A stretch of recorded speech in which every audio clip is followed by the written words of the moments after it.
Hürmetli vatandaşlar, yurtqırdan sizlerge men üzem ciddi haber degen usuldu ciddi haber yetkizdim. Mesela alaylıq Tibet meselesiga alaqadar Wang Yang ve Benchen Tibetni sayahat qılıp atıdı deyli. Şundaqlı bunun münasibetlik aldı yakı münasebetsiz bolmasın, üzünüz təsəvvürünüz elin hürmetli vatandaş, del şundaq gündü Şinjan. Yani müstemlik Uyguristan doğrusu da Amerika Qoşmuş Ştatdır da Senatör Marco Rubio ve Nopozluq Erbab Devlet Meclisi'nin əzası Christopher Smith'le birleşip hazır Amerika Qoşmuş Ştatları hükümetiga, Prezident Trump hükümetiga ve Amerika Qoşmuş Ştatları Devlet Mahkemesiga xat yazdı. Endi biz bu vaziyetni bugün tahlil qilamiz. Vatandaşlar bilan birlikte tahlil qilamiz.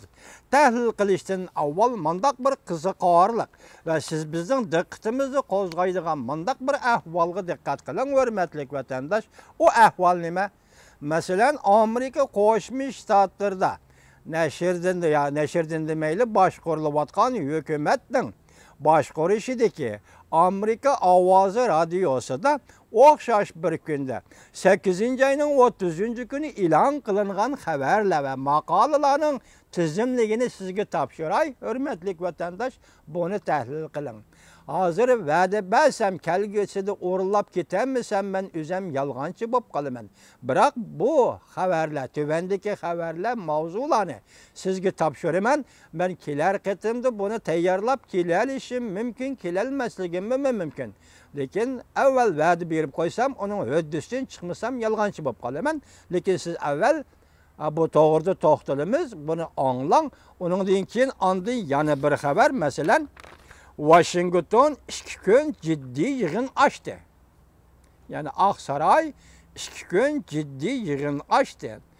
Cümle Jungo degen isimden ayrılmadı. 2 günlük yığın Jungo degen isimle kördep içildi. Mavzulu haber 8. ayının 28. günü Xalqaro Avangard gazetede ilan kılındı.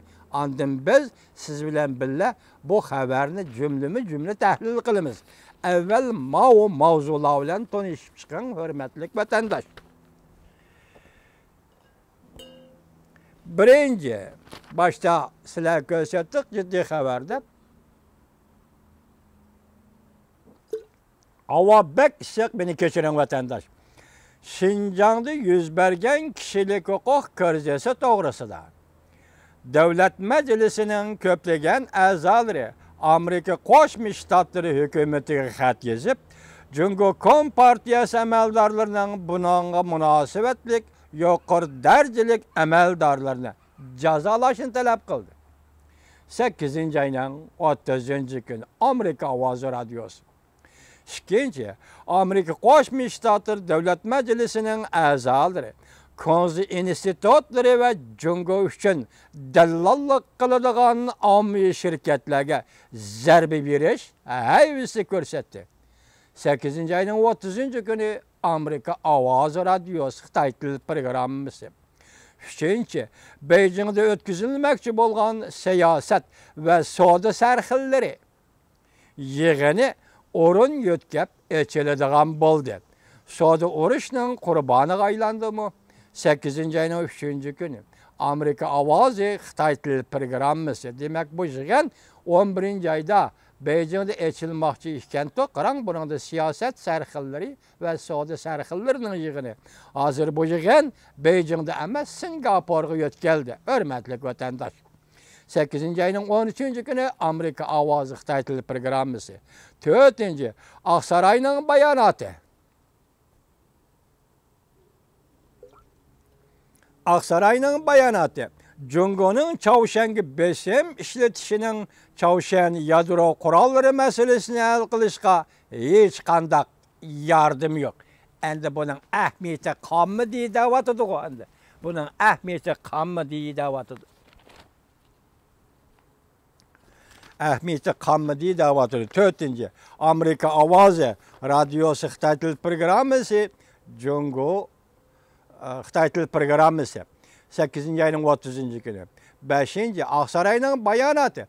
Cungo'nun Çavuşan'ı besim işiltişinin Çavuşan yadro kuralları meselesini hal kılışkı hiç kandak yardımı yok. Tekrar okuyetti geçiren beni vatandaş. 8. ayının 3. günü bayanatı Prezident Trump'ın sözlerden nakıl keltirip mundak görüstüldü.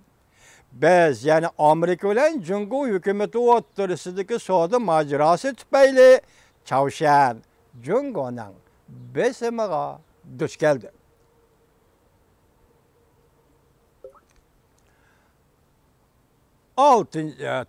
Yukarı 4. hem de 5. Randy Schreiber. Amerika Devlet Müdafiyesi emeldarı. Randy Schreiber, Amerika, Hindistan Devlet Müdafiye ve Diplomatiya Ministerleri yığını Cungo'nun xarısıga taqabıl turuştu gözleydi. Dedi 8. ayının 30. günü Amerika Avazı Radyosu Xitay Til programması. 6. Amerika Tayvan Sayya Sağlamlık Ministerleri tüncü kıtım Washington'da uçraştı. 8. ayının 30. günü Amerika Avazı Xitay Til programması. 7. Prezident Trump Cungo bizden yani Amerika bilen Çavuşan'ın münasebetiga kıyınçılık payda kıldı. Dep görsetti. 8. ayının 30. günü Amerika Avazı Xitay Til programması. 10. Garp devletleri Cungo'nun rayın dairlik yani geopolitiklik xırıslarına biz devlet spitide taqabıl turumuz dedi. 8. ayının 30. günü Amerika Avazı Xitay Til programması. 11. Dokulat bir yol bir belvaq teşebbüsü geopolitiklik ciddilik payda kılışı mümkün değildi dokulatta. 8. ayının 30. günü Amerika Avazı Radyosu Xitay Til programması. Amerika Avazı Xitay Til programması. Yukarı mavzular tügüdü, mavzularını köydünler. Ben sizlerge dedim, bunu hem teyyarlaşka, kiler kıtım, uğrunup bakaman, vaktim yar versin. Cuma vatandaşım, yalgancı bop kılışta kalımayım. Endik haberini köreydi. Washington 2 gün ciddi yığın açtı. Yani Aksaray 2 gün ciddi yığın açtı. Cümle. Cungo degen isimden ayrılmadı, yığındadır. Mavzular haber 8. ayının 28. günü Halkara Avangard gazetede ilan kılındı. Haber mındak başladı. Moşu küllerde Aksaray'ın yığın zali misli görülmegen derecede aldıraş bulup gitti. Aksaray'da açılgan yığın moş aymış küllerde Aksaray'da yığın sordu, yığın meydanı mislisiz aldıraş bulup gitti. Prezident Trump bu yığın riyasetçilik kıldı.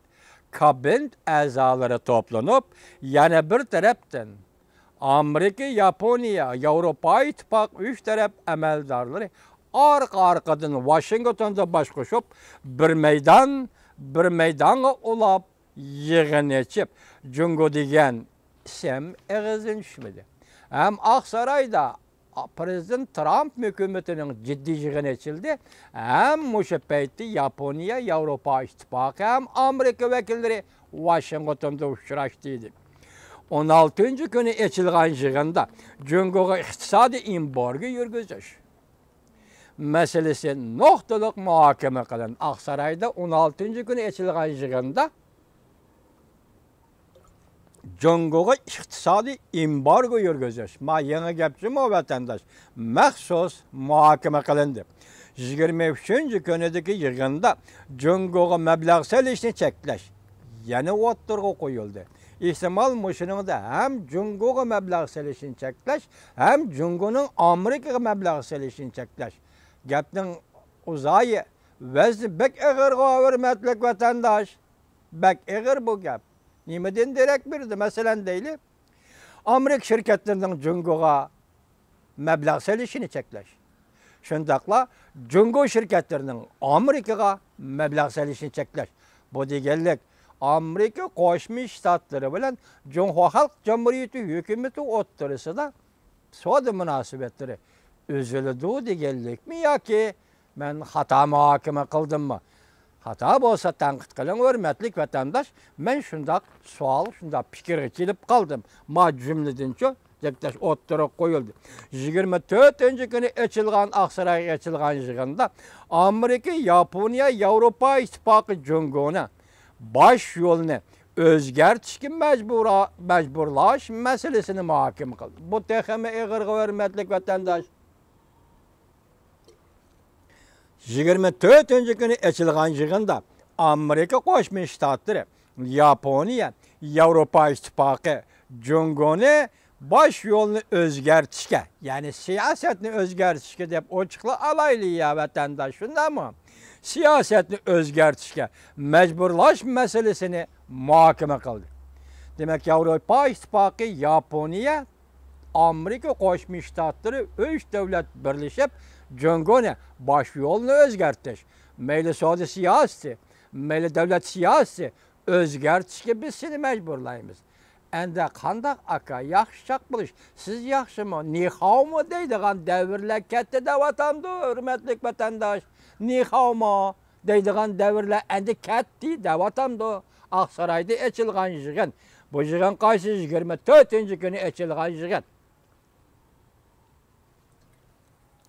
Yığından keyin e'lon qilingan bir parça qisqa dokladda Prezident Trump ve Prezident Trump hükümet a'zolarining Jungoga besim ishlatishni kuchaytirish sadolari o'zliksiz o'tirg'i chiqdi. Diqqat vatandaş.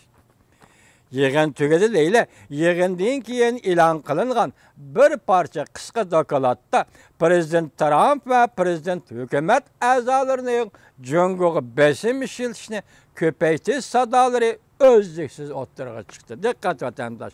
Moşunda qattiq pozitsiya ve pozitsiya holati Jungoga qarshi qattiq qo'llaning Aksaray'da üstünlükke erişkenligidan darak berdi. Diqqat vatandaş. Moşunda qattiq pozitsiya ve qattiq pozitsiya holati Amerika'da qattiq qo'llaning, yani Aksaray'da qattiq qo'llaning Jungoga